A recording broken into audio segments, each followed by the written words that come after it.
Hello and welcome back to my channel. If you're new here, my name's Jackie, and today I want to share a couple of the surprising revelations I had from working with beta readers for the first time. So at the beginning of September, I sent my manuscript, Powerless, which is a YA superheroes meets the Russian mafia book, to 4 different people, 3 beta readers who reviewed the entire book, and 1 editor who was doing a manuscript critique, and she reviewed the first 25 pages and sent back a report on what could be improved. And I was extremely nervous before sending my book out because this is the first new project I'd worked on in over a decade, and I enjoyed working on it. I liked the story, I liked the world. When I reread it, I could see there was room for improvement, but I really enjoyed it. But I didn't know whether that meant the book had hope because I just had no context for what a book was supposed to look like at this stage. I was comparing my, 1.5 draft, I guess, so 1 draft and some revisions, with professionally published books. And I knew it wasn't the same level as the professionally published books, but I didn't know if it was on the right track to getting there, or if this read like something some high school student wrote that was laughably bad. And that's not to say high school students can't write good things, but when I was in high school, I couldn't. So the first pleasant surprise I had when working with my beta readers was that my book does have hope. They all really liked it. The general feedback they gave was really positive. They said they loved it. They said it was so much fun. And there were a number of parts in the book where once I combined the different versions with everyone's comments, you can see these clusters of comments where they're all having the same reaction. So things like how much they hate the protagonist's siblings because they're horrible, or when there's a big reveal, like going, oh my god, what's happening? No way, like that sort of thing. So it was so much fun, like going through and seeing all of the comments and seeing how they clustered like that, and just getting the good feedback in general. And I think it's given me a lot more confidence in my writing, and I now know that when I have a first draft or a second draft, or any draft, I have this as a yardstick against which I can measure it and go, okay, is this ready to send to people for feedback, or does it need more work? So thing 1 was that I was pleasantly surprised to find out that my book does have hope. The second thing I discovered was that the areas that I thought needed work weren't the things that they commented on. So when I finished the first draft and when I went into revisions, there were a number of things in the book that I thought could be stronger. The big ones were the antagonist-protagonist dynamic, the world building, and just the characterization and relationships in general.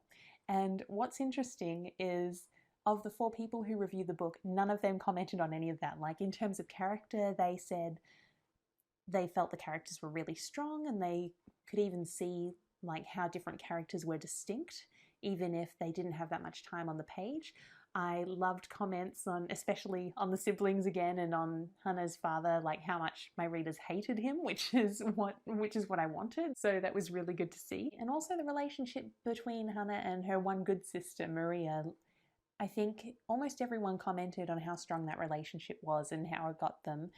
And that was something I was really worried about. I didn't know if there was enough in there. So finding out that the stuff I thought was the bad stuff actually worked was really encouraging. Having said that, thing 3 is that they noticed issues with the book that I did not notice at all, and some of these are significant things, and now they've been brought up. I was like, oh my god, how could I have missed that? So one example is a pretty large plot hole where basically the antagonist develops a bomb using super DNA, and the Brotherhood, or the Russian mafia, they have a drug that sort of mimics its effects temporarily. And the mafia is supposed to be on the good side, and then the antagonist is the bad side. And when the bombs were introduced, one of my readers said, well, why is this a big deal if the Brotherhood already has this drug? And I went, oh, that's a really good question, and I need to do something about that. Another thing that came up is the second half of the book is like a heist book because they want to get the bombs from the bad guy. And ultimately, there's like a mission where they try to get the bombs and discover they're not there and things go wrong. And then after that, there's the final climactic battle scene. And one of the issues, like one of the readers commented on and another one agreed with when I spoke to her afterwards, was that there wasn't that much tension in the heist bit because we knew there was going to be a final battle at some point, and in fact the location of the final battle had already been introduced earlier, so it's sort of like, well, you've set up this place, so we know we're going to end up back there at some point, so everything that's not there is just taking up time, and that took a lot of tension from the book. So again, this is something I can definitely see now that they've brought it up, but I would not have picked up on my own. Related to that is thing 4, I think I'm up to, is I discovered some bad writing habits that I didn't know I have. And in fact, it's one habit in particular I'm thinking of, which is that I tend to do things twice. So I will have a scene that has a certain reveal or achieves a certain purpose, and then I'll follow it with another scene that does the same thing, even though different things happen in the scene. So towards the beginning of the book, there's a hostage situation at a bank that Hannah, the protagonist's siblings, need to go out and deal with because they're the super ones. And at the hostage situation, we discover that the gunmen happen to be supers, which is very unusual because in this world, people with superpowers are, their rights are restricted, they are registered, they're monitored, and so on. And these people appear to have no record. So we're like, okay, that's unusual. Then the next scene, we get a DNA sample and we discover, oh, they're not technically supers. They don't have the gene mutation. So how is this possible? So that's another reveal. And then I have a scene after that, which does the same thing again. Like, we've established that they're not supers, and the whole purpose of the second scene was to like sort of verify the results, so they get some more DNA and do some more tests and things, but there's no real point if that, like, unless I'm going to change the reveal, there's no real point in having another scene to do the same reveal. And that happens a couple of times in the book, either with reveals or with relationships. Like, there's this back and forth with Hannah and the Brotherhood where they team up and then she betrays them and then they team up again type of things. So I need to think about how to do that in ways that I can communicate the information that's in the redundant scenes without having to create an extra scene that doesn't really achieve anything independently. Thing 5 is, even though I did get a lot of good feedback, I didn't agree with all of it, and that I'm totally comfortable not agreeing with some of it. In fact, of the people who gave me the feedback, so the 3 beta readers and the editor, I found that the beta reader's feedback was far more valuable than the editor's feedback. And I'm not sure if it's because the editor was only looking at the first 25 pages. And admittedly, I was not in the most receptive state when it came to the editor's feedback, just because there was some miscommunication. The package I signed up for was supposed to be the first 50 pages of the manuscript, and I just used Microsoft Word's standard formatting, so Calibri, size 11, standard headings. And I sent my 50 pages to her, and she came back to me saying, oh, well, this should be in Times New Roman, size 12 and double-spaced. I'm like, well, it would have been nice to know that at the beginning of the process. So she changed the formatting, and because it was double-spaced, it meant it was the first 25 pages of my original formatting. So that wasn't ideal, and I knew that because of that experience, like, I don't know, I was soured to the experience a little bit, and I did know that consciously. I'm like, okay, just, try not to be overly harsh with the feedback because of this. And even though I was trying not to be harsh, maybe I am, but the feedback I got just wasn't that valuable. Like, a lot of it was really nitpicky stuff, whereas the beta readers, they did comment on things they noticed as they went through the book, but the things that were most valuable were when they found those plot holes or issues with character motivations and so on. Whereas what I found frustrating about the editor's feedback was she was commenting on things that wouldn't actually make a meaningful difference to the book. A few minutes later. So I just got my laptop so I can find a specific example. So I mentioned earlier that there's a hostage scene and the super siblings go out to deal with it. And what happens is Hannah, the main character, she's at home alone when this is happening and sort of getting the OR ready because her siblings have often come back bloody and beaten and needing medical attention. And she has the news on in the background. And on the news, they're covering the hostage situation, and she sees that the bank is on fire and crumbling, and the hostages and her siblings make a really narrow escape from the building.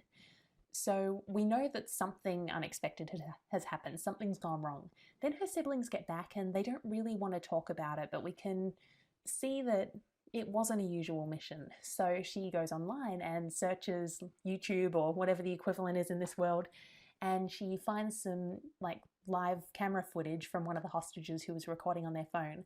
So she actually gets to watch the whole situation play out. And there's the end of the fight when her sister Maria is like one-on-one fighting with one of the gunmen, and like it's basically the end of the fight, and Maria comes into the room and goes, "Oh, so you know what I did now."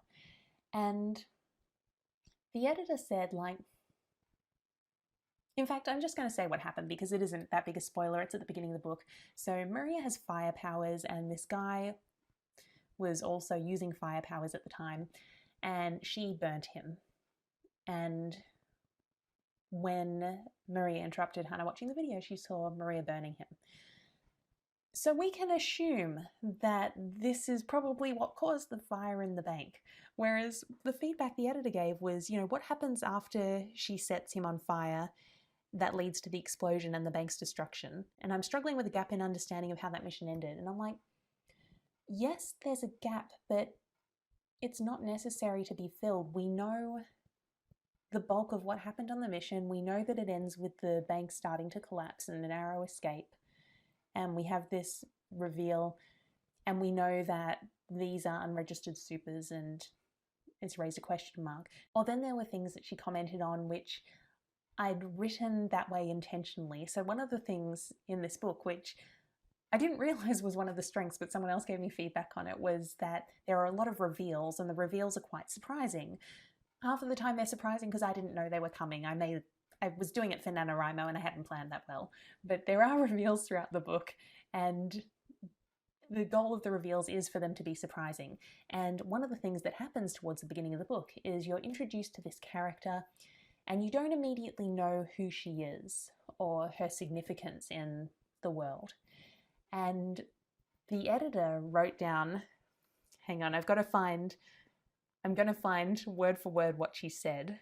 My mouth fell open when I realized who this was.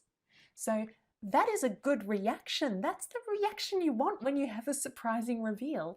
And yet she says, my mouth fell open, and then she's like, oh, well, you should have introduced this person earlier and had all of these points where you cover her earlier. It's like, but if I do that, then you don't have the jaw-dropping reveal.